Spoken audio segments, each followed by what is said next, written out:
it was electric every time Doc took the mound. It was just the anticipation, of what he was going to do. And I've always said there's two guys. I've told this to many people. There's two guys that if my life depended on it, like if they were going to lose the game and if we lost, they were going to kill me, then I'd want to have Dwight Gooden on the mound or Jack Morris. Either one of those two guys. They were absolutely lights out back then. The best big game pitcher I ever saw. And I know there's going to be other guys people think of, but for me, those are the two that really stood out in my career.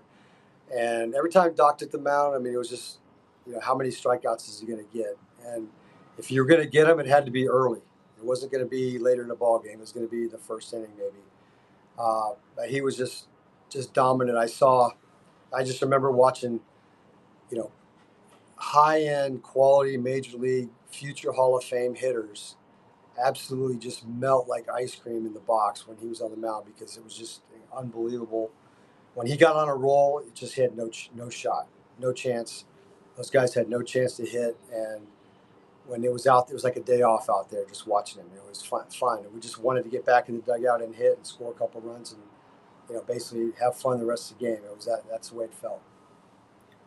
What were they like as people in terms of when you came across them in your career and how they were handling all of the success and all of the melting of hitters?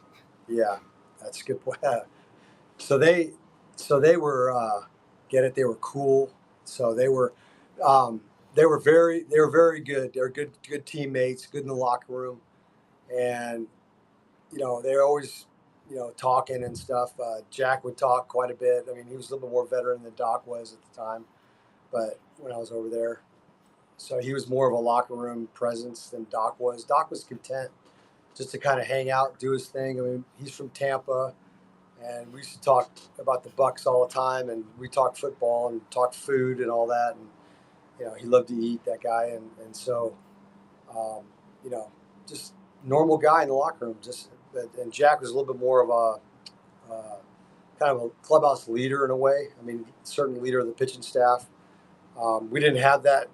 We didn't have the typical captain of the pitching staff that I think Jack was. Jack was that guy in Detroit, and Doc was just a young guy trying to make his mark, and just was dominant.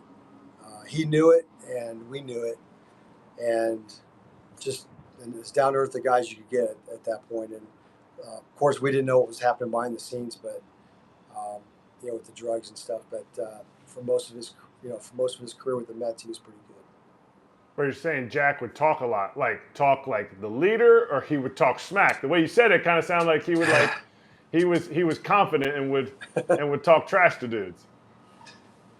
Well, I mean, I don't know if it was talking smack or talking trash, but it was just more of a certain confidence that he had in himself, which is great. I mean, I thought it was awesome. But I think some guys on certain days, I won't say every day, but some days, maybe they're just in a bad mood, or they just don't want to be, they don't want nothing. They want to be left alone, and which is fine.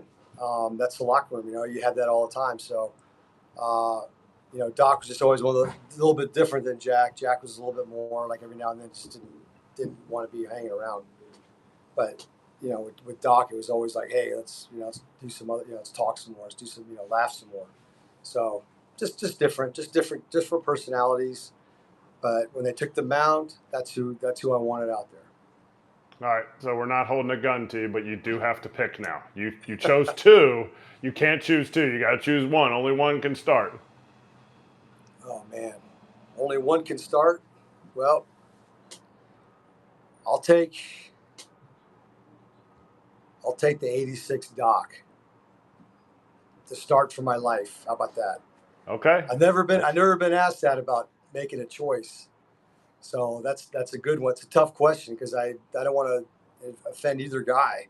Yeah. It's really a tie, but I mean, if I had to pick one, I guess it'd have to be Doc from the '86 team. We don't take ties. We don't take ties. No. You got to do it. You got to do it. You got to make the choice. You got to pick, man. You got to pick. I get it. All right. Absolutely. I'll be prepared next time. Now I may say Jack another day. That's fair. Right now, that's fair. Doc. Today you said Doc. That's right.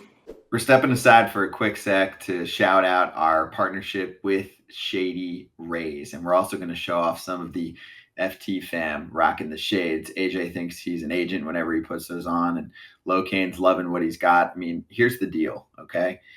You're probably paying way too much cash for your sunglasses. And Shady Rays is here with premium polarized shades that will not break the bank. They've got you covered. These are quality shades. They are built to last, and they offer the most ridiculous protection plan. I mean that in a good way. In all of eyewear, every pair of sunglasses is backed by lost and broken replacements protection. If you lose your pair, if you break your pair, even the first day you get it, like you take it out and then you're like, I don't know where I put it right away. They told us they'll send a brand new pair, no questions asked. So you can wear them with confidence because they've got your back. That's why we're such a big fan of what they're doing over there. And of course, they're also providing much needed support to nonprofit partners across the United States through the Shady Rays Impact Program. So we're also going to announce exclusively for Foul Territory watchers and listeners and Legends Territory and Fair Territory, anyone in the Foul Territory fam, Shady Rays giving out their best deal of the season. Just go to shadyrays.com,